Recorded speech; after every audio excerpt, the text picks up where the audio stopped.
Hey guys, so my wife is finally being released, and I don't know what time. We're waiting on discharge paperwork and all sorts of, hospital stuff. So I don't want to miss class, and I also don't want to say, "Hey, honey, could you just give me 30 minutes? I need to be with my students first." That could be problems in my house for the holidays. So we are going to find how I can flip this around. We're going to do some math today. It's going to be recorded for you. All right, here we go. We're going to talk about section 8.1. And we're going to start out over on this side of the screen. I'm not going to leave this up always. Here we go. Maybe we'll do this. Maybe I'll move that out of the way. Maybe I can't move that out of the way. Okay, come on. There, whoa. There we go. Experiments, outcomes, and sample spaces. An experiment is an occurrence with a result or outcome that's uncertain before the experiment takes place. I mean, if your experiment is, will this concrete hold me while you take your next step? That's not really much of a experiment if you've walked over that place many times.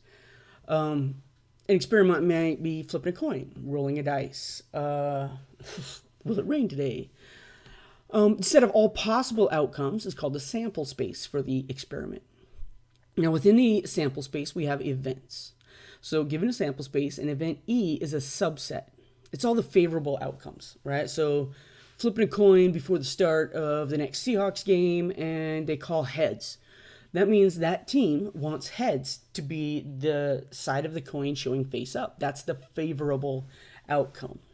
The complement of an event would be the Seahawks opponents. I believe that's Green Bay this week. I'm not sure. The complement is the other thing, right? What else could happen? So I need to roll a single dice. I need to roll a 2. But if I don't roll a 2, I go to jail. I don't know, in some game that's not Monopoly because it uses 2 dice.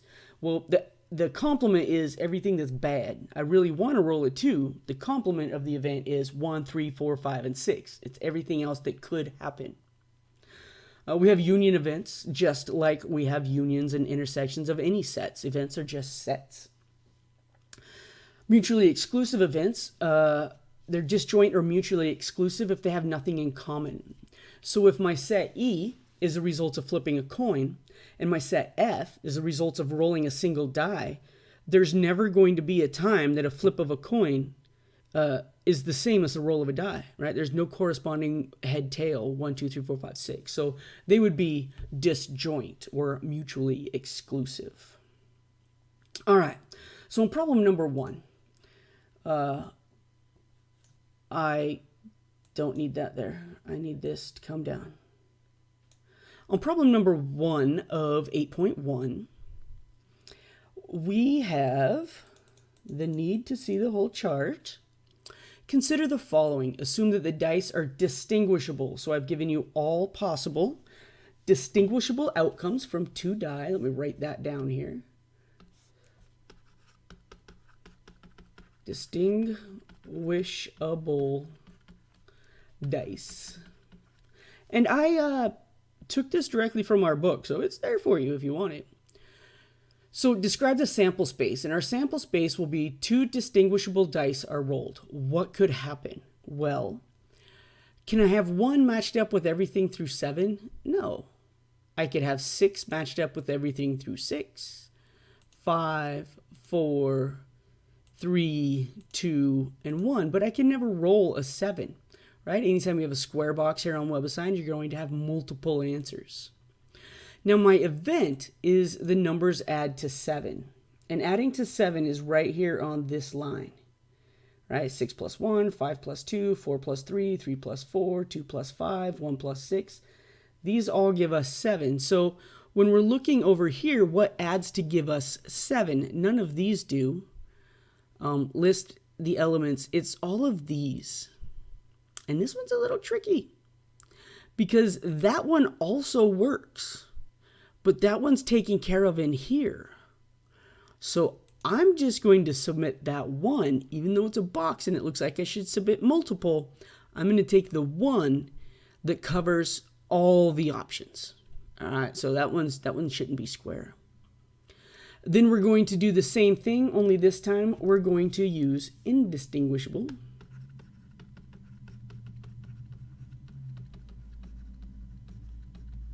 For number 2, and I'm going to let you do that one. All right, just the same, but now we're looking at this chart for number 2.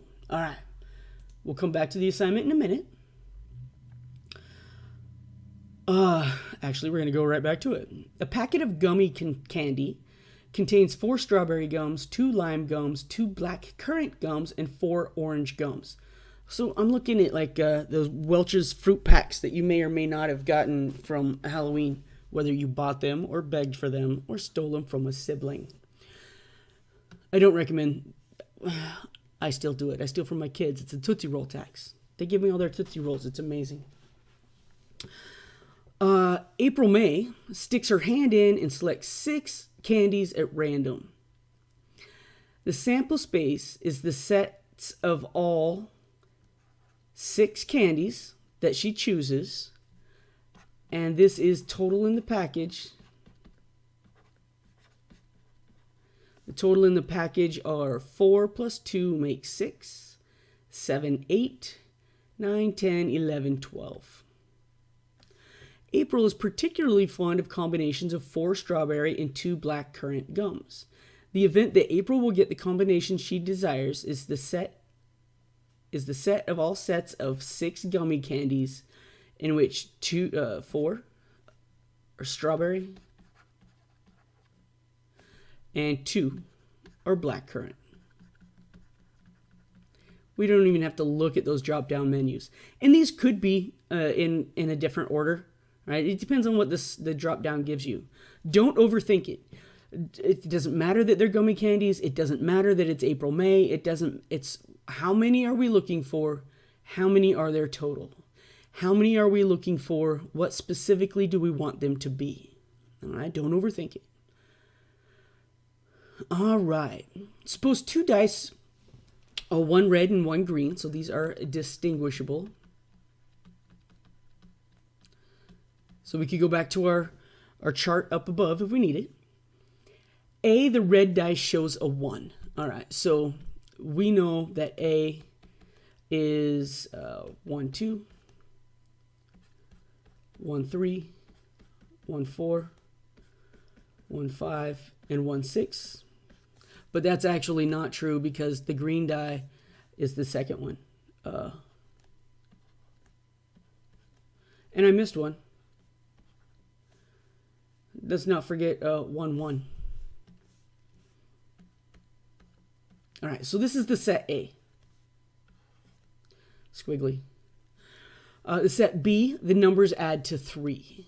All right, so when the numbers add to 3, let's go black. I could have 1 and 2. I could have 2 and 1. That's it, right? That's the only way we could add to 3. 1 and 1 makes 2. 2 and 2 makes 4. Anything bigger, we're done. C, at least one of the numbers is 1. And D, the numbers do not add up to 11. So we could write these all down, all right, if we needed to. So what we want to know is the red die shows a 1. So that's set A. But the numbers do not add to 11. Do not add to 11 is D. This is A intersect D, where the numbers don't add to 11. And it looks like it contains 6 things, because none of these actually add to 11. All right? Think about it slowly. All right? So intersection. But the. So it means you can't have that. Yeah. I'm going to stop talking because I think I could talk you out of understanding what you just understood if you understood it. All right. Pablo randomly picks 4 marbles from a bag of 10 marbles. In these 10 marbles, there's 5 red ones, 3 green, and 2 yellow. How many outcomes are there in the sample space? Okay. Now, a couple of things. First of all, randomly, we're using combinations. All right. So combinations, C of n comma r, this is the combinations of what we have and what we want. All right, what we have is 10 marbles. What we want is 4. So I'm going to call this A. The combinations of having 10 marbles and wanting 4 of them is, and you could use your fancy button on your calculator for this. I'm going to do it by hand. 10, 9, 8, 7, 6 factorial. I'm going to write out the 4 factorial. And then times 6 factorial, because I see here my 6's cancel out. This 4 and 2 make 8. And this 3 goes into 9 3 times.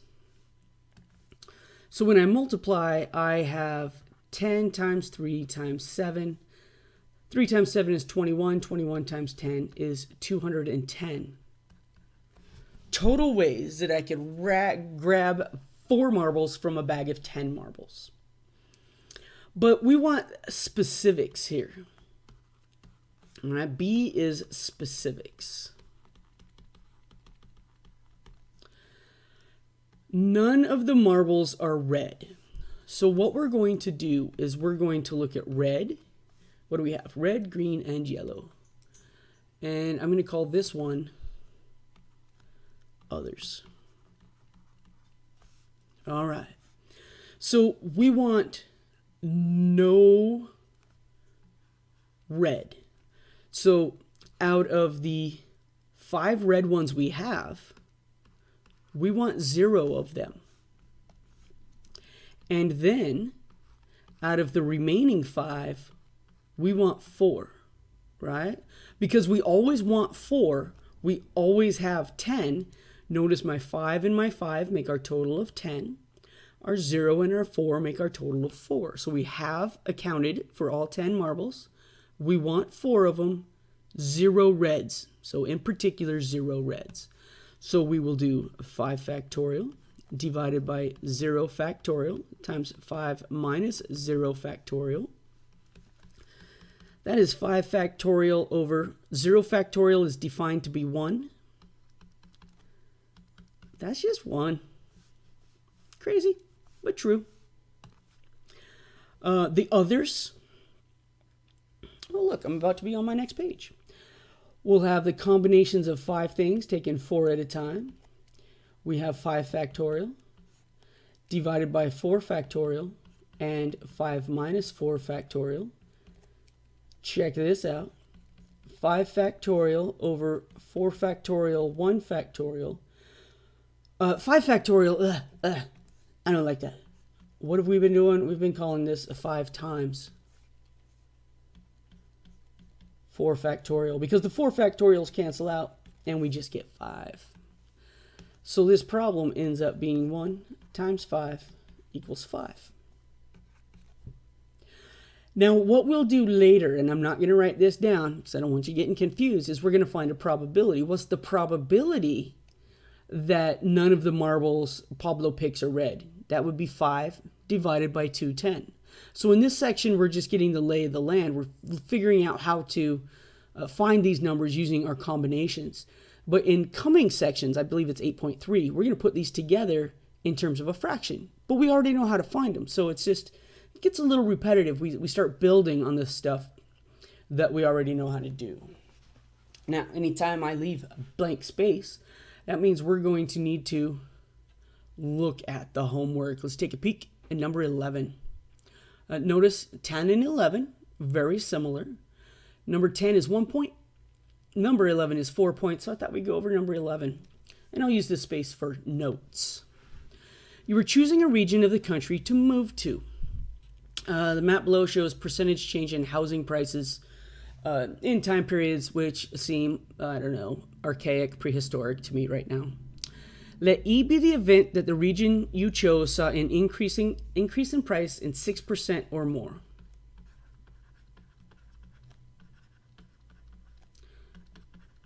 All right. Let F be the event that the region you chose is on the East Coast.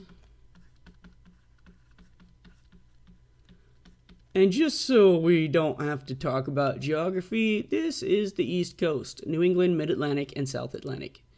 These three are the East Coast. Okay, describe the event of E union F in words.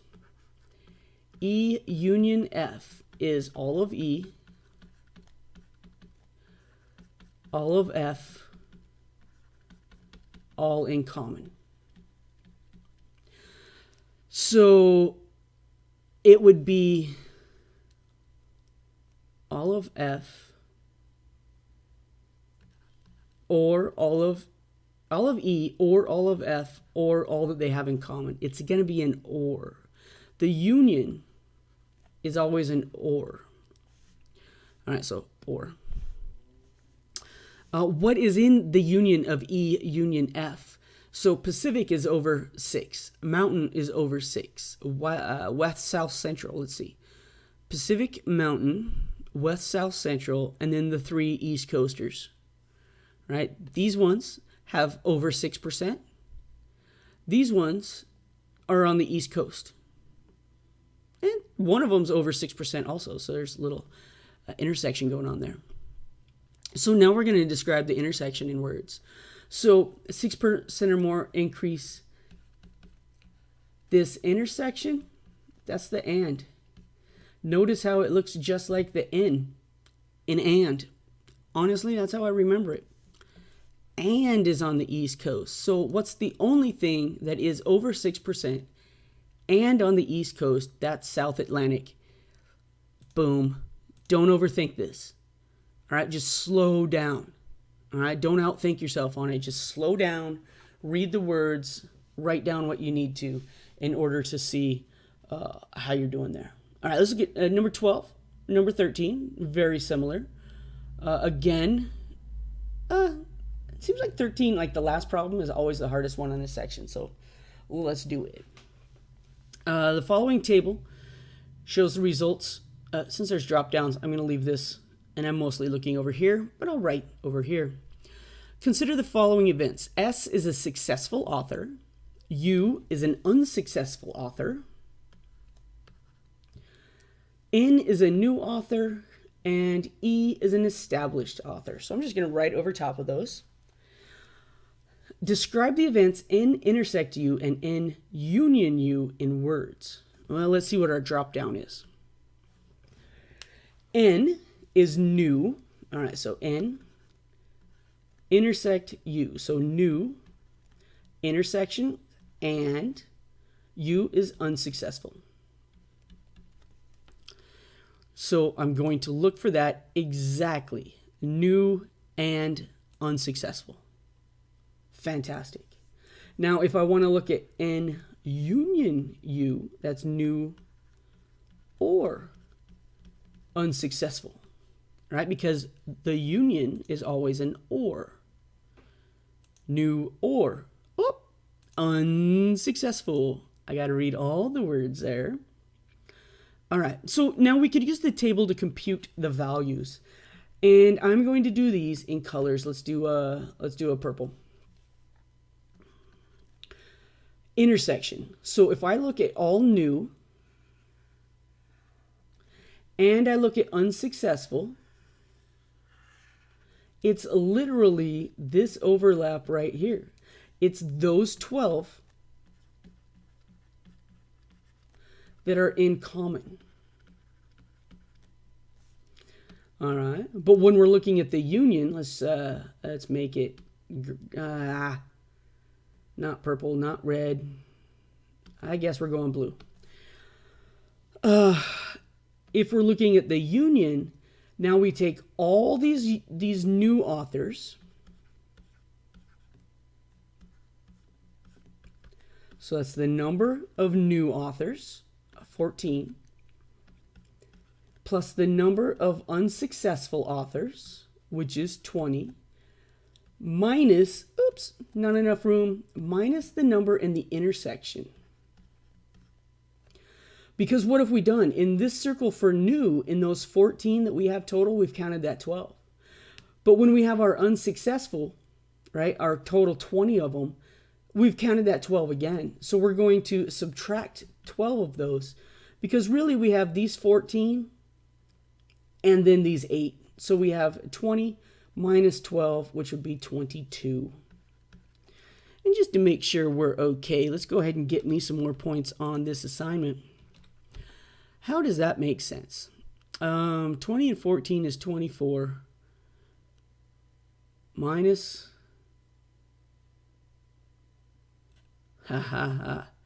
8, 10, 22. Yes, I believe it. I've calculated it 3 different ways now. All right. Fantastic. So that's 8.1. And yeah, that took a minute. I know. But 8.2 is going to be much more straightforward. I'm just going to scroll. I'm going to scroll really quickly. Fantastic. We don't need this anymore. So let's make it big so it's easier for everybody to see. Now in 8.2, we're looking at estimated probability. And really what we're looking at here is we're doing experiments. And the probability is always, this is true. It's number of times E happened divided by the total number of attempts. Frequently in like football, I don't know, maybe Russell Wilson when he comes back this weekend, hopefully he'll hit like 29 out of 32 pass attempts, meaning 29 times they caught it out of 32. So there were some times that they dropped the ball or he made a bad throw or whatever. All right, but that's all it is. That's all it is. So the following table shows the frequency outcome when 2 distinguishable coins are tossed 5,000 times. This is N. And this is the number of times each thing happened. So HH will be 1,100 over 5,000. And there's nothing that says round. That's the answer. HT will be 950 out of 5,000. Tails heads, 1,400 out of 5,000. And tails is 1,550 out of 5,000.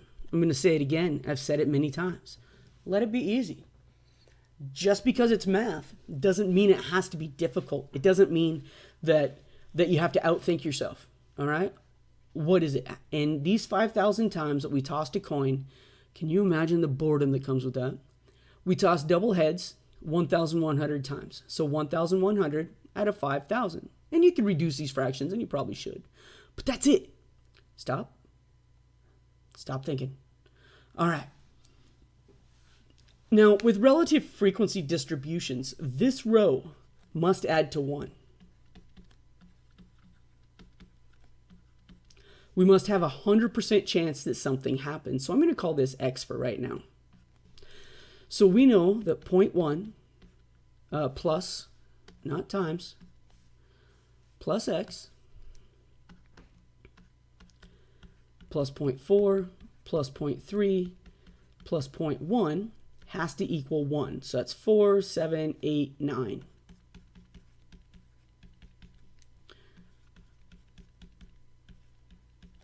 So I know that this answer is 0.1. All right, and at that point, I'm going to remove my X. All right, so that's our first blank. All right, that's how we find our missing value. That sum must be 1. The relative frequencies. Now, if I want the probability of a set, I'm looking at 2, 3, and 4. So this will be 0.1 plus 0.4 plus 0.3, 4, 5, 6, 7, 8. All right, that's it. What's the probability of each of them? Add them together. That's the probability that anything in the set could happen. Now, what's the probability of E? E is 3 and 4. So 0.4 plus 0.3 equals 0.7. The probability of E is 0.7. So 70% of the time, E is going to happen. When does E not happen? So P of E prime will be 1 minus P of E, always. And that's a 30% chance, or 0.3. All right, so it all comes down to the 1. We add up the individual probabilities of things in sets. And the complement is always 100% chance something happens, minus the other stuff. Now, this is the same thing as this the one above. And there's a foreclosures and housing thing as well. Let's just I don't know. I forgot what I was saying in the middle of saying it. Sorry, I have brain malfunction this week. This is a percentage. Find the associated relative frequency distribution. Turn the percentage into a decimal. That's all the probability is it's a decimal representation of a percentage. If I want not 15 to 64, I want not these. So that must be just the 0 to 14 age range. Don't overthink it. A percentage, just turn it into a decimal. Not, so we leave these ones out. We take what's left. There happens to be only one left. All right, more tables. You're going to get sick of these tables, and it's the way it is. 400 authors. So here we go. Compute the relative frequency of a given event if an author as specified is chosen at random. So an author tells me my denominator is all authors.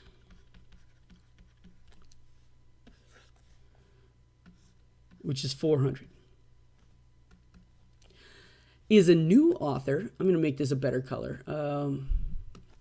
Let's go UTEP. A new author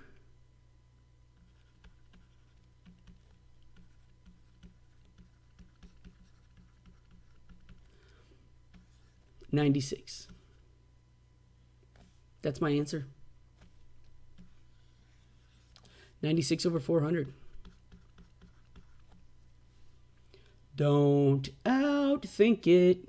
One of the students I noticed, and I'm not going to color out or anything, but they print off the homework to come to class, right? Just a copy of it, and then they could write on the paper, and that's easier sometimes than looking at the computer. Now, I don't necessarily advocate wasting paper, but my family is in the timber industry, and I can guarantee you we are making more. All right. So again, table setup, whatever, compute, yeah. An unsuccessful author. This is our denominator. How many unsuccessful authors are there? So we're only looking at this group. That's all I care about. All right, we're only looking at this group. There are 126. But out of those unsuccessful authors, how many are established? I'm only looking at the 94 out of the unsuccessful, because it tells me where to look by giving me the unsuccessful authors. I only care about unsuccessful authors. I want to know how many of them are established, and that's how we put it together. And that's it. Don't outthink yourself. Let it be straightforward. Just because you know how to do exponentials and logarithms and finance calculations and matrices and all of that, like formula-driven whatnot, let it be easy. Let it be straightforward, and don't outthink yourself. Now, I know this is 2 sections, but you got this. I'm going to hit stop now and record. I guess I'm not centered. There we go. I'm centered. I'm going to hit, no, I'm not going to hit record because I better be recording this. I'm going to hit stop. I'm going to go get my wife, and I'm going to be out of communication for the rest of the day. I miss you guys. I'm not coming back to work next week. We're going to do this remotely again next week. She's on quarantine until the 19th, and with her in home, I'm not taking any chances. I'm not going anywhere. I'm not going to be around you because I don't want you to be sick. I don't want a single one of you to have to deal what we've had to deal with. My dogs are about to bark. Oh, they're such good girls. Go outside. I'll talk to you later. I hope you have a great weekend. Stay safe. Be healthy. Laters.